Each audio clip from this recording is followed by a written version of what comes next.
আজকে উদ্বোধনের ভিডিওটা দেখালাম। তো সবাই আসো, আমাদের এখানে দুর্দান্ত অফার চলছে ব্যাটারি গাড়িতে।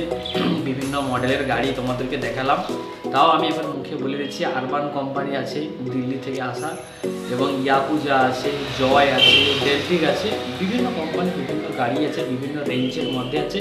তো বিভিন্ন রেঞ্জের সম্বন্ধে ভিডিও আমি নেক্সট ভিডিওতে আলোচনা করব, কোন গাড়ির কত রেঞ্জ। তো নেক্সট ভিডিওতে আমি এগুলো আলোচনা করব। আমার চ্যানেলে নিত্য নতুন কোন গাড়ি কেমন দাম কমছে বাড়ছে, কোন ব্যাটারি লাগালে ভালো হবে খারাপ হবে, সবটাই তোমাদের সঙ্গে শেয়ার করব। তো অবশ্যই আমার চ্যানেলে চোখ রাখতে হবে, আর অবশ্যই সাবস্ক্রাইব করে দেবে। এবং নতুন ভিডিও খুব তাড়াতাড়ি আসছে, তখন ভালো থাকবে, সুস্থ থাকবে। টাটা।